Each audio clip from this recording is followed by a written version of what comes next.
नमस्कार, खरी खरी लेकर हाजिर हूं मैं सर्वमित्रा।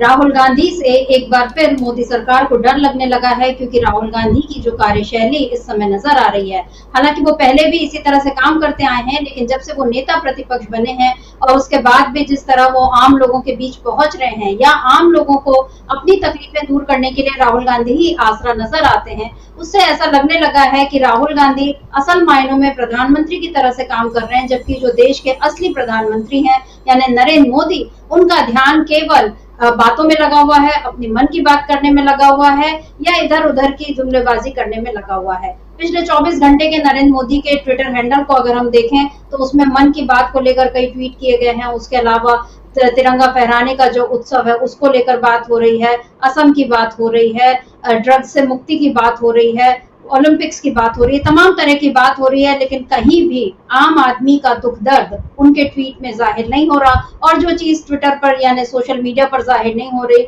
वो उनके कामकाज में भी नजर नहीं आ रही है। और अभी हम आपको सीधे लिए चलते हैं ये लोकसभा, जहां पर नेता प्रतिपक्ष राहुल गांधी अपना बयान रखने, अपनी बात कहने आए हैं। क्या कुछ बोलेंगे राहुल गांधी और किस तरह से आज वो मोदी सरकार को घेरने वाले हैं, चलिए पहले उसी को सुन लेते हैं। डर होता है, हिंसा होती है, और अभिमन्यु को चक्रव्यूह में फंसाकर ट्रैप कर 6 लोगों ने मारा। मैंने चक्रव्यूह के बारे में थोड़ी रिसर्च की और पता लगा कि चक्रव्यूह का एक दूसरा नाम होता है पद्मव्यूह, मतलब लोटस फॉर्मेशन। तो जो चक्रव्यूह होता है स्पीकर सर, वो लोटस के शेप में होता है, कमल के फूल के शेप में होता है। 21वीं सदी में सर एक नया चक्रव्यूह तैयार हुआ है स्पीकर सर, वो भी लोटस की शेप में है सर, और उसका चिन्ह प्रधानमंत्री जी अपनी छाती पर लगा के चलते हैं सर। जो अभिमन्यु के साथ किया गया था, जो अभिमन्यु को चक्रव्यूह में फंसाया गया था, वही हिंदुस्तान के साथ किया गया है। हिंदुस्तान के युवाओं के साथ, हिंदुस्तान के किसानों के साथ, हमारी माताओं बहनों के साथ, स्मॉल बिजनेसेस के साथ, मीडियम साइज बिजनेस के साथ। सर अभिमन्यु को 6 लोगों ने मारा था।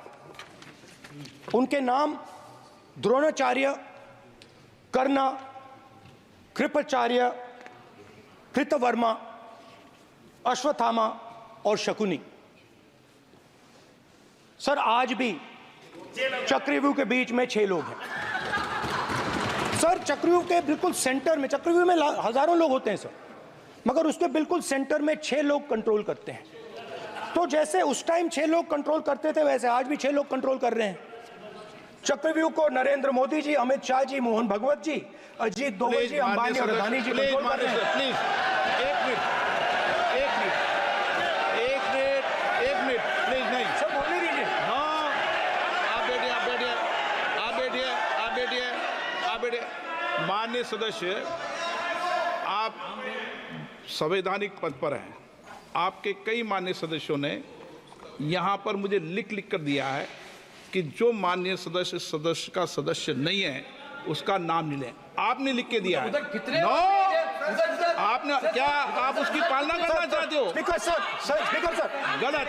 मैं माननीय सर एक minute, hold on speaker sir, अगर आप चाहते हैं तो मैं एक मिनट मैं प्रतिपक्ष के नेता से ये तो अपेक्षा करूंगा सही कि वो सदन की नियम मर्यादा को बने, ये अपेक्षा करता हूं। आप चाहे नहीं करें, पर मैं अपेक्षा करता हूं। नहीं सर, मैं, अगर आप चाहते हैं सर, मैं NSA का और अदानी और अंबानी का नाम इस लिस्ट से निकाल देता हूं। फिर माननीय सदस्य, आप अगर आप चाहते हैं प्लीज। मैं नहीं चाहता, सदन के नियम प्रक्रियाओं से सदन चलता है। अगर आप कहते हैं मैं निकाल देता हूं। नो मैं 3 ही नाम यूज करूंगा। नहीं माननीय सदस्य, नहीं कहा, और आप video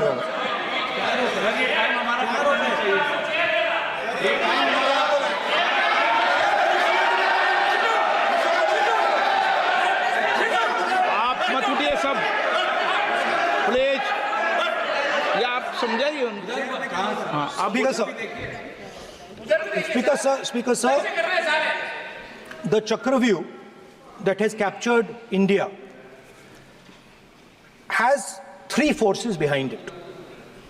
First is the idea of monopoly capital, that two people should be allowed to own the entire Indian wealth. So one element of the Chakravyuh is coming from the concentration of financial power. The second element, sir, मैं budget को explain कर रहा हूँ sir, मैं आ रहा हूँ, वहीं आ रहा हूँ sir. So one element is financial power. The second element is the institutions, the agencies, CBI, ED, Income Tax Department of this nation. And the third is the political executive. Speaker, sir, these three together are at the heart of the Chakravyuh. And they have devastated this country. Speaker, sir, my expectation was that this budget would weaken the power of this Chakravyuh. That this budget would help the farmers of this country, would help the youth of this country, would help the laborers, the small businesses of this country. But what I have seen is that this budget, the sole aim of this budget, iski jo niyat hai, it is to strengthen this framework, the framework of big business, monopoly business, the framework of a political monopoly that destroys the democratic structure, and finally the framework of what one can call the deep state or the agencies. And the result of this has been the first पहला काम इस चक्रव्यूह ने क्या किया, जो हिंदुस्तान को रोजगार देते हैं, स्मॉल एंड मीडियम बिजनेसेस हैं, जो करोड़ों युवाओं को रोजगार देते थे, उन पर इस चक्रव्यूह ने आक्रमण किया. कैसे किया? नोटबंदी, जीएसटी और टैक्स टेररिज्म. आप लोग आतंकवाद की बात करते हो, पूरे देश में अगर कोई भी व्यक्ति छोटा बिजनेस चलाता है तो रात को उसको फोन कॉल आता है इनकम टैक्स डिपार्टमेंट से, जीएसटी से, और टैक्स टेररिज्म का वो शिकार बनता है. इस टैक्स टेररिज्म को रोकने के लिए बजट में आपने कुछ नहीं किया है. तो टैक्स टेररिज्म के कारण और ये जो आपकी नीतियां हैं, जो आपने कोविड के समय बड़े बिजनेसेस की मदद की और जो स्मॉल एंड मीडियम बिजनेसेस थे उनको खत्म किया, उसके कारण आज हिंदुस्तान के युवाओं को रोजगार नहीं मिल सकता है. बिल्कुल एक युवा को रोजगार नहीं मिल सकता है. अब फाइनेंस मिनिस्टर बैठी हैं, अब युवाओं के लिए आपने क्या किया? बजट में आपने इंटर्नशिप प्रोग्राम की बात करी और ये शायद एक मजाक है, क्योंकि आपने कहा कि ये इंटर्नशिप प्रोग्राम सिर्फ हिंदुस्तान की 500 सबसे बड़ी कंपनियों में होगा और 99% जो हमारे युवा हैं उनको इस इंटर्नशिप प्रोग्राम से कुछ लेना देना नहीं, कोई फायदा नहीं होने वाला है. तो आपने पहले टांग तोड़ दी और उसके ऊपर आप बैंडेड लगाने की कोशिश कर रहे हैं. मेन मुद्दा आज युवाओं का एग्जाम पेपर लीक है. जहां भी हम जाते हैं, आपने बेरोजगारी का चक्रव्यूह बना दिया इनके लिए, और जहां भी हम जाते हैं वो कहते हैं देखिए बेरोजगारी है मगर पेपर लीक भी होता है.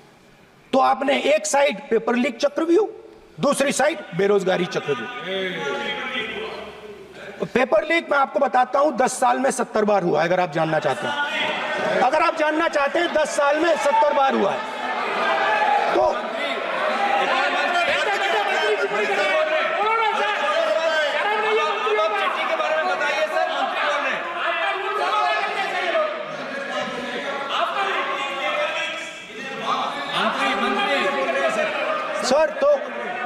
सर तो पेपर लीक के बारे में फाइनेंस मिनिस्टर ने बजट में एक शब्द नहीं कहा है. युवाओं के लिए पेपर लीक सबसे जरूरी मुद्दा है, उन्होंने एक शब्द नहीं कहा है पेपर लीक के बारे में.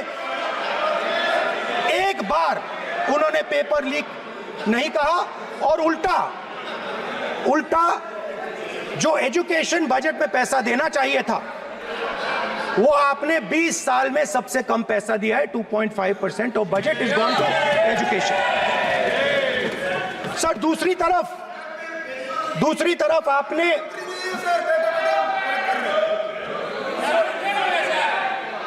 आपकी नहीं मानते सर, ये रनिंग कमेंट्री कर रहे हैं सर। दूसरी तरफ पहली बार सेना के जवानों को आपने अग्निवीर के चक्रव्यूह में फंसाया। सही बात। इस बजट में अग्निवीरों के पेंशन के लिए 1 रुपया नहीं है। आप अपने आप को देशभक्त कहते हो, मगर जब अग्निवीरों की मदद करने की बात आती है, जवानों को पैसा देने की बात आती है, तो बजट में आपको 1 रुपया नहीं दिखाई देता। उनकी पेंशन के लिए 1 रुपया आपने नहीं दिया। तो उनको आपने अग्निवीर के चक्रव्यूह में फंसाया। उसके बाद सर जो अन्नदाता हैं वो चक्रव्यूह से निकलने के लिए, आपके चक्रव्यूह से निकलने के लिए जो आपने बनाया 3 काले कानून, जमीन अधिग्रहण बिल को आपने कमजोर किया, उनको आप सही दाम नहीं देते हो। इस चक्रव्यूह से निकलने के लिए उन्होंने आपसे सिर्फ एक चीज मांगी है, 2 चीजें नहीं मांगी है, सिर्फ एक चीज मांगी है। उन्होंने कहा है कि हमें लीगल गारंटीड एमएसपी दे दो। आपने उनको बॉर्डर पे बंद कर दिया, रोक दिया, आज तक रोड बंद है। आप उनसे बात करने को तैयार नहीं है। वो यहां आए, मुझसे मिलने आए, आप उनको अंदर नहीं आने दे रहे थे। माननीय सदस्य, आप सदन में असत्य नहीं कहे। आप वो सर, आप देखिए, एक मिनट, हाँ चलिए, चलो,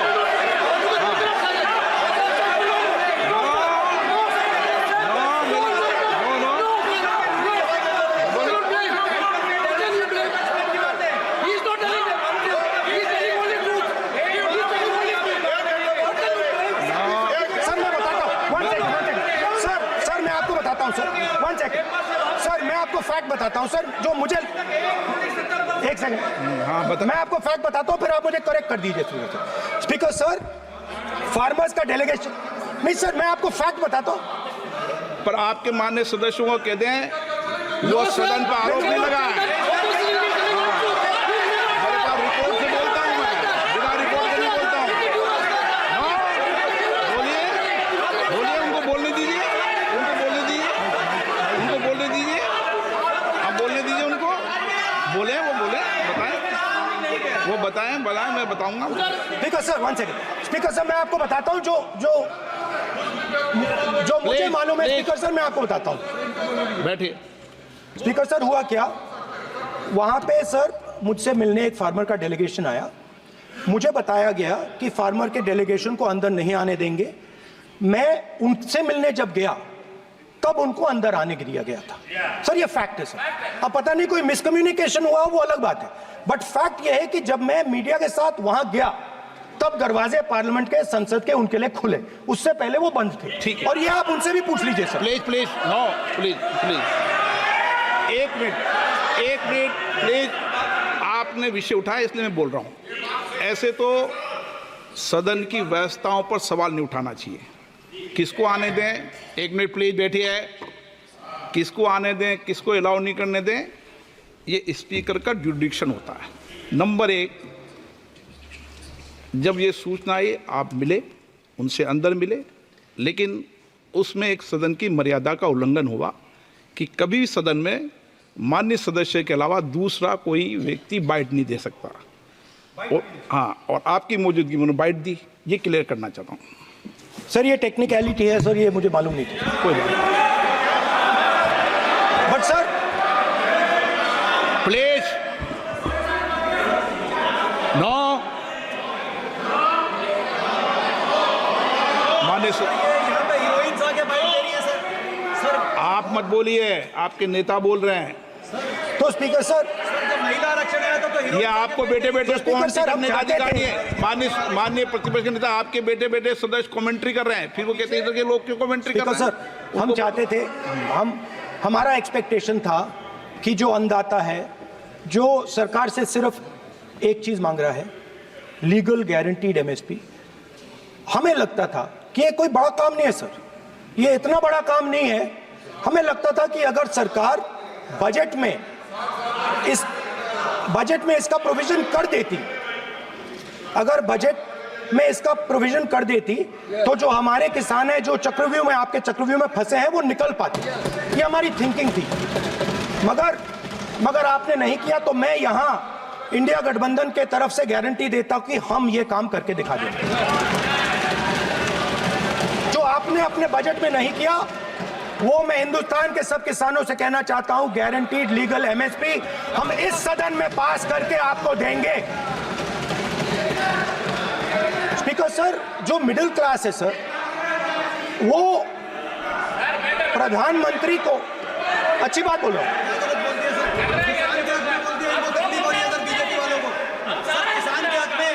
अगर नेताजी पक्ष बोल रहे हैं तो आप बैठे बैठे टिप्पणी आप मत करो, आप करोगे तो वो भी करेंगे। आप मत करो, मैं सब साइलेंट करो प्लीज। फिर टिप्पणी कर रहे हो आप, प्लीज। माननीय सर मिडिल क्लास जो है, वो शायद इस बजट से पहले प्रधानमंत्री को सपोर्ट करता था। जब प्रधानमंत्री ने कोविड के समय उनसे थाली बजवाई थी, तो उन्होंने दबाकर थाली बजाई, धड़ धड़ धड़ धड़ धड़ थाली बजा बजाई। हमें अजीब लगा, मगर प्रधानमंत्री ने मिडिल क्लास को ऑर्डर दिया, तो मिडिल क्लास ने थाली बजाई। उसके बाद प्रधानमंत्री ने उसी मिडिल क्लास से कहा, मोबाइल फोन की लाइट जलाओ, और मोबाइल फोन की लाइट जली। मिडिल क्लास ने, पूरे हिंदुस्तान में मिडिल क्लास ने मोबाइल फोन की लाइट जला दी। अब इस बजट में आपने उसी मिडिल क्लास के एक छुरा पीठ में मारा, दूसरा छुरा छाती में, एक इधर मारा और एक इधर मारा। इंडेक्सेशन जो आपने कैंसिल की, वो पीठ में छुरा था, और जो कैपिटल गेन्स टैक्स आपने बढ़ाया, वो छाती में छुरा। आपने long term capital gains tax को 10% से 12.5% किया, यहां छाती मारी, यहां छुरी मारी, और शॉर्ट टर्म को 15 से 20% छुरी मारी। दुख की बात है, मगर इसमें एक इंडिया गठबंधन के लिए एक हिडन बेनिफिट है। मिडिल क्लास अब आपको छोड़ने जा रही है और इस साइड आ रही है। तो मेरा कहना है, जहां भी आपको मौका मिलता है, आप चक्रव्यूह बना देते हो। एक चांस मिलता है, आप चक्रव्यूह बना देते हो। हम चक्रव्यूह तोड़ने का काम करते हैं। हमारे बजट में किसान का कर्जा माफ हुआ, चक्रव्यूह तोड़ा। मनरेगा हुआ, चक्रव्यूह तोड़ा। तो हम चक्रव्यूह तोड़ने का काम करते हैं, आप चक्रव्यूह बनाने का काम करते हो। आप चाहते हो कि हिंदुस्तान छोटे छोटे छोटे छोटे छोटे खांचों में रहे, और हिंदुस्तान के गरीब लोग सपना ना देख पाए। सिर्फ अदानी और अंबानी। अरे क्या सर? सर कैसे बोलूं सर? माननीय सदस्य, एक मिनट माननीय सदस्यगण, आपके उपनेता मुझे लिखित में पत्र देके गए हैं कि कोई भी माननीय सदस्य जो इस सदन का सदस्य नहीं, उसके बारे में टिप्पणी ना करें। लिखित में देखे गए, इसलिए आपको। स्पीकर सर, आप बैठ जाइए। स्पीकर सर, तो अगर सर मैं आपसे सवाल पूछना चाहता हूं। मेरे से सवाल मत नहीं पूछ सकते आप। Sorry sir. हाँ। सर, तो सर मैं फिर मैं सर 3 और 4 कह देता हूं उनको। 3 और 4 ठीक है सर? अब नाम नहीं ले सकता तो कुछ तो कहना पड़ेगा सर। 3 और 4 कह देता हूं, कोई और नंबर आपके देना। माननीय सदस्य को बता दें क्यों लिख के चिट्ठी गए मुझे। सर, हरियाणा के पूर्व मुख्यमंत्री पर जब इस प्रकार के आक्रमण करते हैं, हरियाणा के पूर्व मुख्यमंत्री के संदर्भ पर हमको आपने चिट्ठी भेजी। एक पूर्व मुख्यमंत्री को आप 2 उद्योगपति से जोड़ना चाहते हैं, एक किसान नेता जो हरियाणा के, आज उन पर जब आपको अलाउ किया है क्या? उद्योगपति के साथ जोड़ना चाहते हैं, ये है सदन की मर्यादा। आप ये है सदन की नो, हरियाणा के आप ये ये चिट्ठी मुझे लिख के गए हैं, उसकी मर्यादा का ये आपको बोलने नहीं दे रहे, ये आपको बोलने दे रहे।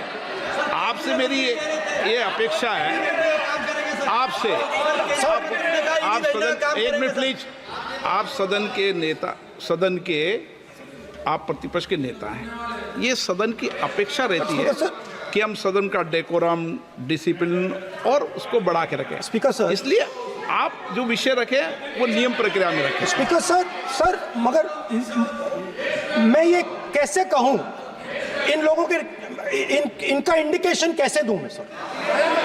आप मुझे बता दीजिए सर, कोई दूसरा तरीका हो सर, नाम नहीं लेने हो तो कोई और तरीका दे दीजिए सर।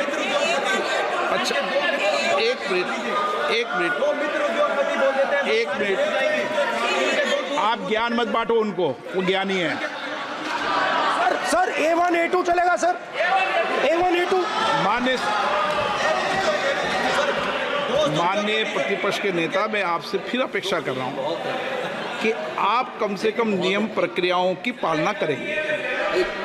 सदन में आप प्रतिपक्ष के नेता हैं, ये अपेक्षा। Sir how Whenever PM is speaking, Home Minister speaking, you are not telling this. You are only advising LOP, sir. How can it be? How can it be, sir? How can it be? आप पूरे होना चाहिए, sir. आप पूरे होना चाहिए. आप पूरे होना चाहिए, sir. तोड़ो उसके आगे पीछे वाला।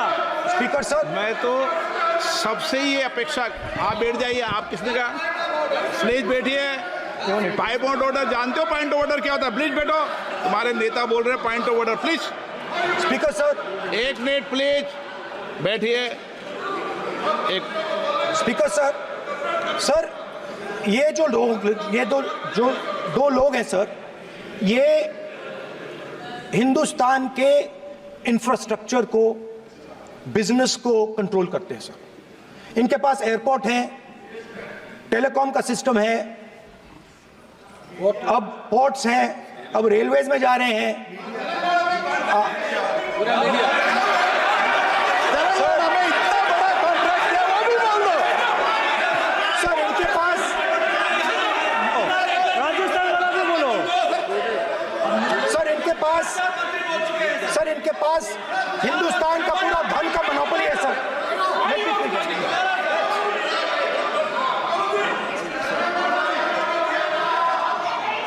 सर इनके पास हिंदुस्तान के धन की मोनोपोली है।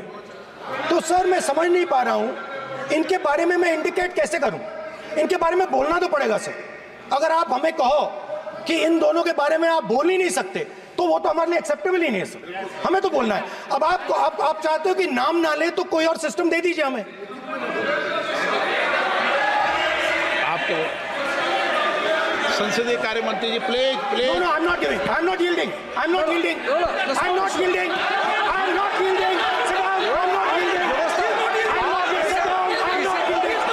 प्रधानमंत्री को I'm not yielding. राज्यसभा में बोला दिया, लोकसभा में बोला दिया। I'm not yielding. Sit down. I'm not आपसे yielding. बातें करते हैं, पार्लियामेंट्री प्रोसीडिंग्स का रूल नहीं मानते हैं आप, स्पीकर को चैलेंज करते हैं आप, आपको नियम मालूम नहीं है। इस सदन का सदस्य होने के नाते नियम जानना जरूरी है। नेता प्रतिपक्ष को सदन का नियम के बारे में पता नहीं है, ये बहुत दुख की बात है। हम लोग जो भी इस सदन का सदस्य है नियम से चलता है। लोकसभा स्पीकर को चैलेंज करके आज सदन के नेता प्रतिपक्ष ने इस गरिमा को गिराया है। ऐसा नहीं चलता है।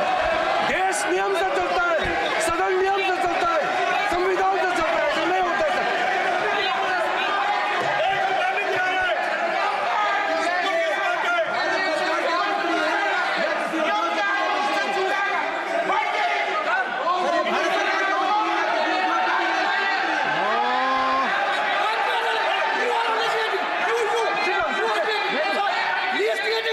You're ruining my case. Please देखो, माननीय प्रतिपक्ष के नेता, आपके सदस्य आपको नहीं बोलने देना चाहते। स्पीकर सर, डिस्टर्बेंस वो कर रहे हैं। Sir I understand sir. बैठ के टिप्पणी कर रहे हैं। सर, मैं समझता एक हूं। मिनट, वो बैठ कर टिप्पणी कर रहे हैं, कोई सदस्य खड़ा है, यही आपको डिस्टर्बेंस कर रहे हैं सबसे ज्यादा। Speaker sir, Rahul Gandhi ji, please, आपको नहीं बोलना है, please Rahul Gandhi speaker sir, मैं बात समझता हूँ। प्लीज एक मिनट प्लीज। स्पीकर सर, मैं समझता हूँ मंत्री जी को अदानी जी और A1 एंड A2 की रक्षा करनी है, मैं समझता हूँ, नो प्रॉब्लम। वो सर ऊपर से ऑर्डर आया है सर, सर ऊपर से ऑर्डर आया है सर, मैं समझता हूँ, मैं इस पर कोई टिप्पणी नहीं करूंगा। Sir he is permitted, sir, he is permitted to defend them, sir. It is a democracy, sir. He can defend them. We allow him to defend them, sir. ऐसा होता है क्या? A1 and A2, sir. Please आपके Happily, सदस्य, sir. मान्य आपके सदस्य आज बैठे बैठे बहुत टिप्पणी कर रहे हैं और उठ रहे हैं। सबसे ज्यादा आप उठ रहे हैं, सबसे ज्यादा टिप्पणी आप कर रहे हैं। कोई नियोजित तरीके से आए हैं क्या आप? नो, माननीय लोग। So we are happy, sir. If the minister is protecting A1 and A2, sir, it helps us only, sir. No problem. We like it, sir. Please do it again, sir. Please do it again. Sir, I give you the space. मैं तो एक व्यवस्था का बात करना था, फिर शुरू हो गया। मैं सर, संसदीय कार्य मंत्री जी, व्यवस्था तहत मैं सिर्फ जो परिस्थिति बने उसमें कहने के लिए मैं खड़ा हुआ। उन्होंने बोला मैं यील्ड नहीं किया, ये नियम होता है। अगर समय हम मांगते हैं तो यील्ड करना, एक मिनट, वो यील्ड करना एक परंपरा है। No, there's no परंपरा। You don't नहीं करेंगे, The Prime Minister does not yield. मैंने व्यवस्था तहत सर, उन्होंने तो व्यवस्था का प्रश्न उठाया। सर, एक राहुल जी, एक मिनट, स्पीकर सर, एक मिनट, स्पीकर सर, मैं स्पीकर का परमिशन से खड़ा हुआ था। बिल्कुल सही बोला। आपने कहा मैं ये मैंने नहीं कर रहा नहीं किया। मैंने जबरदस्ती नहीं बोला। आप बोल रहे हो। मैं स्पीकर साहब से परमिशन लिया। आप बोल रहे हो। स्पीकर साहब ने आप मेरा नाम लिया। जबरदस्ती बोल रहे हो। आपने ये नहीं किया, तभी मुझे लगा कि मुझे कहना चाहिए कि आप प्रधानमंत्री जी को पूरा भाषण तक आपने डिस्टर्ब किया, बोलने नहीं दिया। आज हम आपको यील्ड मांग रहे हैं, 10 सेकंड टाइम आप बोल रहे हैं कि हम यील्ड नहीं करेंगे। ये कौन सा परंपरा है? मैं जबरदस्ती नहीं बोल रहा हूँ, मैं तो नियम के तहत बोल रहा हूँ और स्पीकर का परमिशन से खड़ा हुआ हूँ। ये एक परंपरा होता है, एक दूसरे का इज्जत देना होता है, इतना तो कर्टसी होना होता है। Rahul ji, sir, I will respond to that, sir. Sir, if when we raise our hand and ask for the Prime Minister and the ministers to yield, they yield, we will yield every time. Yes. The moment you yield, I guarantee you we will yield. In fact, I am ready, Speaker, sir. I am ready.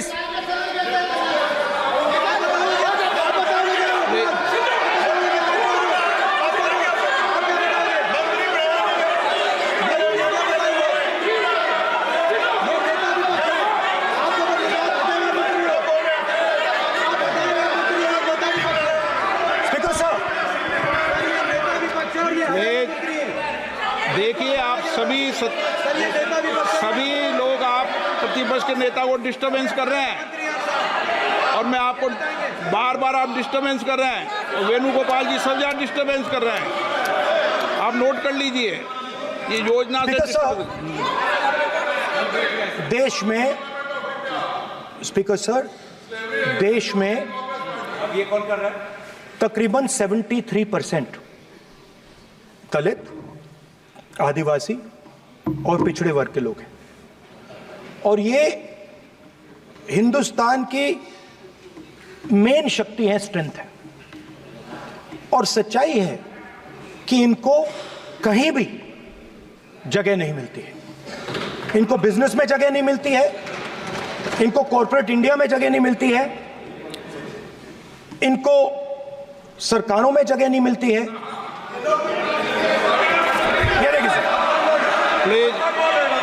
ये देखिए sir, ये photo देखिए। एक minute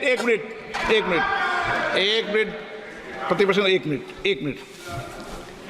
मैंने पहले भी आपसे अपेक्षा की थी, अब आप प्रतिपक्ष के नेता हैं, संवैधानिक दायित्वों पर है। क्या सर? ओके, सर मैं फोटो दिखा रहा हूँ, एक फोटो दिखा रहा हूँ। एक मिनट, आपने टीवी ऑफ कर दिया सर। नो टीवी कोई ऑफ नहीं है। वो देखिए सर, ऑफ हो गया। मेरा फोटो दिखा, कोई नहीं होता सर ऑफ है सर। नो सर दिखाइए सर, एक ऑफ है सर। नो आप टीवी ऑफ कर लेते हो। प्लीज आप बैठिए, एक बात सुनिए। ओके सर, नहीं आप Apologize, sir. नहीं नो अपोलाइज, मैं आपको अपोलाइज के लिए दिखेगा।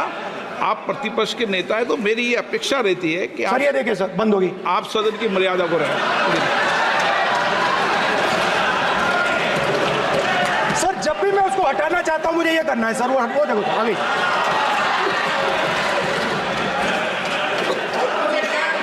क्या डर रहे हैं सर फोटो से? शिव जी के फोटो से डरते हैं सर, इस फोटो से डरते हैं अभी। पोस्टर नहीं आने दूंगा, गलत तरीका है, नहीं आने देंगे, पोस्टर नहीं लेना देंगे सदन में। सर फोटो गलत तरीका है। No sir sir sir sir photo दिखाना गलत नहीं है सर, आपकी परमिशन लेके पूछो। परमिशन नहीं है आपको। सर मैं ये फोटो दिखाना चाह रहा नियम हूँ, के तहत नहीं सर मैं समझाना चाह रहा हूँ। नियम के तहत परमिशन नहीं है माननीय। अच्छा सर मैं ये फोटो समझाना चाह रहा हूँ सर, इसमें ये जो बजट का जो हलवा है सर ये बट रहा है, और इस फोटो में सर मुझे एक ओबीसी अफसर नहीं दिख रहा, एक आदिवासी अफसर नहीं दिख रहा, एक दलित अफसर नहीं दिख रहा है मुझे। ये हो क्या रहा है सर? सर देश का हलवा बट रहा है सर, और इसमें 73% का एक है ही नहीं सर। ये आप लोग हलवा खा रहे हो और बाकी देश को हलवा मिल ही नहीं रहा है। ठीक है सर, 20 अफसरों ने बजट को तैयार किया, हमने पता लगाया। 20 अफसर, शांत हो जाइए प्लीज सर। 20 अफसरों ने, उनके नाम मेरे पास है, अगर आप नाम चाहते मैं दे दूंगा। 20 अफसरों ने हिंदुस्तान का बजट तैयार किया है, मतलब हिंदुस्तान का जो हलवा है 20 लोगों ने बांटने का काम किया है। अब स्पीकर सर, उन 20 लोगों में से 90% लोगों में से 90% लोगों में से सिर्फ 2 हैं, एक माइनॉरिटी और एक ओबीसी, और इस फोटो में एक भी नहीं है। मतलब फोटो में आपने पीछे कर दिया, फोटो में तो आने नहीं दिया आपने, कोई नहीं आ सकता। और मैं चाहता था कि बजट में जाति जनगणना की बात उठे, जो पूरा देश चाहता है। 90% हिंदुस्तान जाति, 95% जाति जनगणना चाहता है। कौन चाहते हैं? दलित चाहते हैं, आदिवासी चाहते हैं, पिछड़ा वर्ग चाहता है, गरीब जनरल कास्ट के लोग चाहते हैं, माइनॉरिटी चाहते हैं, सब चाहते हैं, क्योंकि सब लोगों को यह पता लगाना है कि हमारी भागीदारी कितनी है, हमारी हिस्सेदारी कितनी है। मगर सर मैं देख रहा हूं सर, सरकार हलवा बांटती जाती है, और बांटता कौन है? वही 2-3% लोग, और बंटता किसको है? वही 2-3% लोग, और बाकी हिंदुस्तान 90% हिंदुस्तान देख। फाइनेंस मिनिस्टर मुस्कुरा रही हैं, कमाल की बात है। ये हंसने की चीज नहीं है मैडम, ये हंसने की बात नहीं है, ये जाति जनगणना है, ये जाति जनगणना है, इससे देश बदल जाएगा।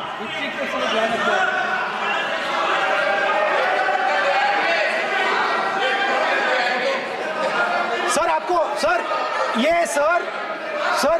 ये जो कमल सर जो पद्मव्यूह वाले हैं, उसको चक्रव्यूह को पद्मव्यूह भी कहा जाता है सर। जो पद्मव्यूह वाले हैं इनको गलतफहमी है, ये सोचते हैं कि देश के युवा, देश के पिछड़े लोग अभिमन्यु हैं, देश के पिछड़े लोग अभिमन्यु नहीं है, अर्जुन है। और वो जो आपका चक्रव्यूह है उसको फोड़ के फेंक देंगे, फेंकने वाले हैं।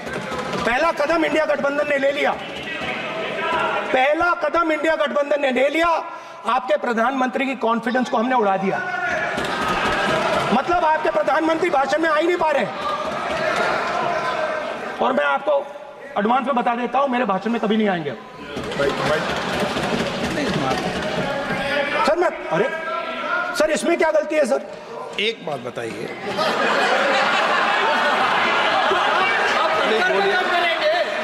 सर तो जो पद्मव्यूह वाले लोग हैं सर, जो कमल फॉर्मेशन वाले लोग हैं, उनको हिंदुस्तान का नेचर नहीं समझ आया।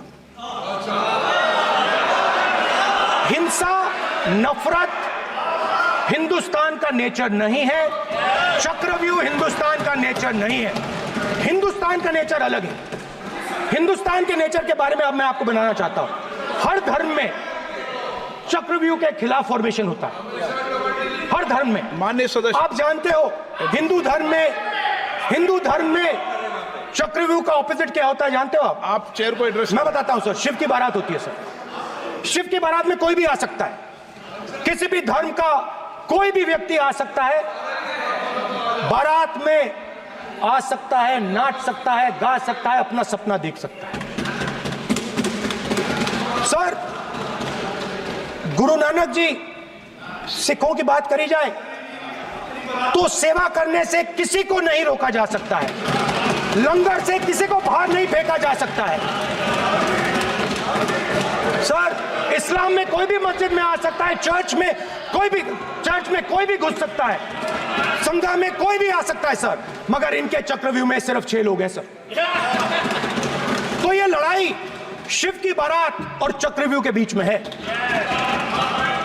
हम चक्रव्यूह तोड़ते हैं, हम चक्रव्यूह तोड़ने का काम करते हैं। मनरेगा, हरी क्रांति, आजादी, कॉन्स्टिट्यूशन, ये चक्रव्यूह को तोड़ने के काम हैं।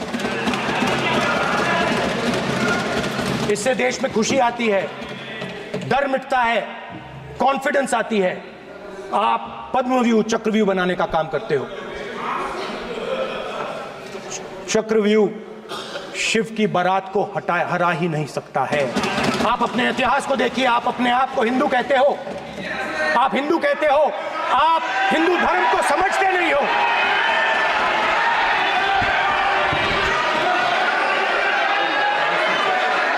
आप चक्रव्यूह बनाने वाले लोग हो। आपका हिंदू बोगस। स्पीकर सर, तो अंत में मैं ये कहना चाहता हूं, अब शांत हो जाए, खत्म कर रहा हूं सर, घबराइए मत, डरो मत।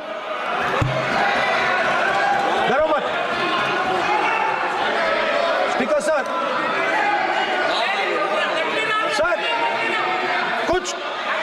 कुछ महीने पहले सर, मैं जो आपने चक्रव्यूह, स्पीकर सर, जो चक्रव्यूह बनाए गए हैं, नहीं, कोई अपमान नहीं किया, मैंने कोई अपमान नहीं किया, मैं कर नहीं सकता कभी, जिंदगी भर मरने तक मैं अपमान नहीं कर सकता। क्या बात कर रहे हो आप, क्या बात कर रहे हो सर? तो आपने ये छोटे छोटे चक्रव्यूह बना रखे हैं, मैं इनको समझने की कोशिश करता हूं अपने छोटे से तरीके से। कुछ महीने पहले मैं 6-7 घंटे बढ़इयों के साथ काम किया।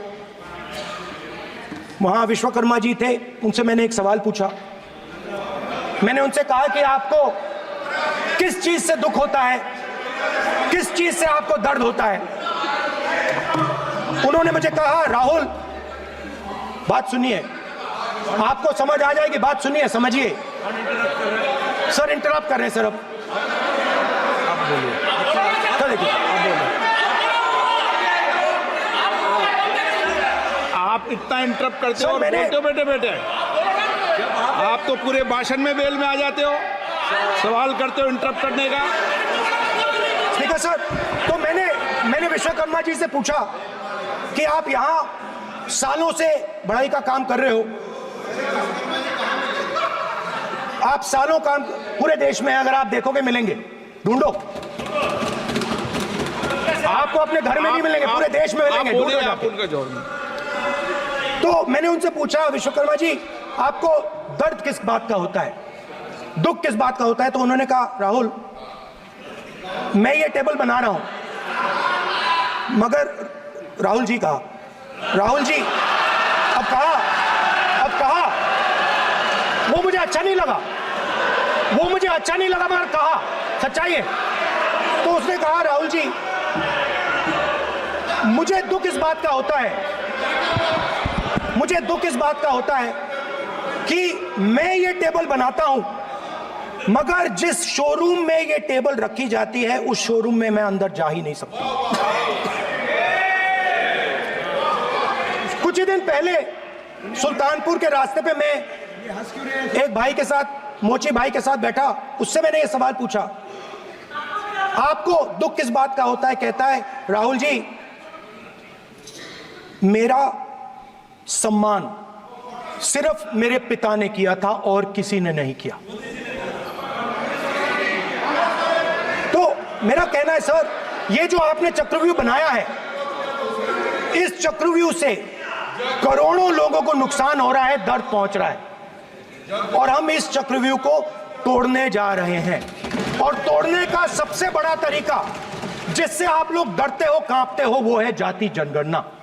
और जैसे मैंने कहा था कि इंडिया गठबंधन गारंटीड लीगल एमएसपी इस सदन में पास करेगी, वैसे ही मैं कह रहा हूं, आपको अच्छा लगे ना लगे, जाति जनगणना इस हाउस में, इस सदन में पास करके हम आपको दिखाएंगे।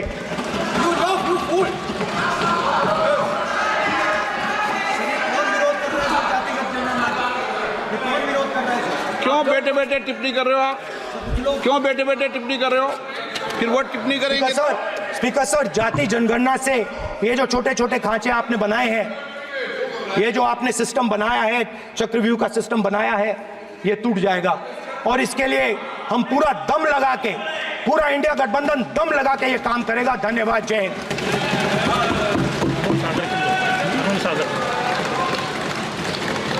राजनाथ सिंह जी। अध्यक्ष महोदय, नेता प्रतिपक्ष ने बजट के संबंधित जो भी भ्रांतियां पैदा की हैं, जब बजट से संबंधित जवाब देने के लिए वित्त मंत्री जी खड़ी होंगी तो उन भ्रांतियों को लेकर जो भी क्लैरिफिकेशन देना है, जो कुछ भी देश को संदेश देना है, वो अपनी तरफ से संदेश देंगी। क्योंकि मैं मानता हूं कि कई भ्रांतियां बजट को लेकर पैदा की गई हैं, लेकिन देश की सीमा की सुरक्षा जिन बहादुर जवानों के हाथों में रहती है, सेना के जवानों में, यह इतना संवेदनशील मुद्दा है इस देश की सुरक्षा का। और सेना से जुड़े हमारे अग्निवीर के जवानों को लेकर जो देशवासियों को गुमराह करने की कोशिश की जा रही है, उस संबंध में मैं कहना चाहता हूं अध्यक्ष महोदय, जब भी आपका आदेश होगा इस सदन के समक्ष मैं पूरी तरह से अपना अग्निवीरों को लेकर स्टेटमेंट देने को तैयार हूं। विष्णुदत्त शर्मा। हाँ, क्या आपने अपनी बात खत्म कर दी ना? सर जवाब देना सर। आपने कहा सर जवाब देना। आपने कहा उन्होंने कुछ नहीं बोला, उन्होंने आपके शब्दों को बोला कि सर, एक मिनट, मेरा नाम लिया सर। हाँ, तो मैं बोलने दूंगा आपको। एक मिनट। अग्निवीर पे विषय पर उन्होंने कहा कि मैं सारे विषय पर चर्चा करने को तैयार हूं, ये कहा। सर, डिफेंस मिनिस्टर ने कहा कि मैंने अग्निवीर की बात उठाई। सर, पहले भी डिफेंस मिनिस्टर ने कहा था कि शहीद अग्निवीर परिवारों को कॉम्पनसेशन दिया गया है, और उन्होंने कहा, हाउस में कहा कि 1 करोड़ रुपया कॉम्पनसेशन दिया गया है। मगर सर वो गलत था। सर, उस शहीद परिवार को इंश्योरेंस दिया गया था, कॉम्पनसेशन नहीं दिया गया था। सर मैं ये कहना चाहता हूं सर, ये सच है सर। और सर, भाषण के एकदम बाद सर कॉम्पनसेशन गया था सर। सर ये सच्चाई है सर, इसको कोई नकार नहीं सकता, ये सच्चाई है सर। सर आखिरी बात सर, आपने एक और चक्रव्यूह बना दिया है सर। मीडिया वालों को सर आपने पिंजरे में बंद कर दिया सर, उनको बाहर निकाल दीजिए प्लीज। एक मिनट। माननीय आप प्रतिपक्ष के नेता हैं और ये मैं आपसे हंस रहे हैं आप, ये तरीका आपका, आप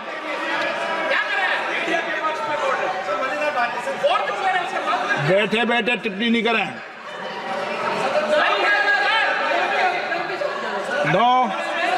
आपने, माननीय प्रतिपक्ष के आप नेता हैं, मैं आपसे ये अपेक्षा करता हूं कि आप नियम प्रक्रिया को पूरा पढ़ ले पहले एक बार। मुझे अच्छा लगेगा आप नियम प्रक्रियाओं को पढ़ने दें। कभी भी सदन के मामले के अंदर कभी भी कोई मान्य सदस्य टिप्पणी नहीं कर सकता। यह व्यवस्था अध्यक्ष की होती है, ठीक है ना? ये अध्यक्ष व्यवस्था की। हाँ हाँ बोलिए, आप मुझसे तो बोले ना। एक सेकंड हाँ हाँ एक सर बेचारे, हाँ सर बेचारे, सर मीडिया वाले हैं सर। बेचारे नहीं है वे, बेचारे शब्द बोलो उनके लिए। सर नॉन बेचारे मीडिया वाले हैं सर। नो बेचारे नहीं, नॉन बेचारे सर, नॉट बेचारे मीडिया वाले हैं सर। हाँ सर नॉट बेचारे। एक मिनट, आप मैं बैठा हूँ ना, वह आप आसन पे बात कर रहे हैं तो आसन को बात करने दो।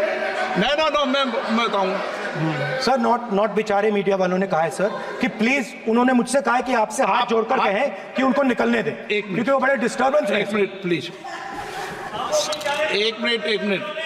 सदन के नेता हैं आप, प्लीज आपको बैठे बैठे बोलने की टिप्पणी की। सदन के बैठे बैठे टिप्पणी मत कीजिए आप, प्लीज। सदन के अंदर मैंने पहले भी कहा कि आप नियम प्रक्रिया को पूरा अध्ययन कर लें। सदन की किसी भी व्यवस्था के मामले के अंदर आप प्रतिपक्ष के नेता हैं, आप मुझे चेंबर में आके मिले, कोई परेशानी हो, किसी को अलाउ नहीं किया हो, कोई बात हो तो हमें बताएं, ठीक है ना? लेकिन सदन की, आप अब बैठ जाइए, सदन के अंदर सदन की व्यवस्थाओं पर प्रश्न नहीं उठाएं, ये आपसे अपेक्षा मेरी। प्लीज, नो हो गया, ठीक। विष्णुदत्त शर्मा, आप बैठ जाइए। विष्णुदत्त शर्मा। माननीय अध्यक्ष महोदय, मैं आपका हृदय से आभार करता हूं कि आपने मुझे बजट 2024 के इस सदन में बोलने का अवसर दिया है। आज पूरा देश गौरवान्वित है कि भारत के संसदीय लोकतंत्र में लगातार तीसरी बार भारत के प्रधानमंत्री के तौर पर किसी ने शपथ ली तो भारत के प्रधानमंत्री नरेंद्र मोदी जी ने इस देश के अंदर शपथ ली है। मैं इस सदी के राष्ट्र नायक प्रधानमंत्री नरेंद्र मोदी जी को और हमारी वित्त मंत्री श्रीमती निर्मला सीतारमण जी को इस अभूतपूर्व ऐतिहासिक बजट के लिए हार्दिक बधाई और उन्हें धन्यवाद देता हूं।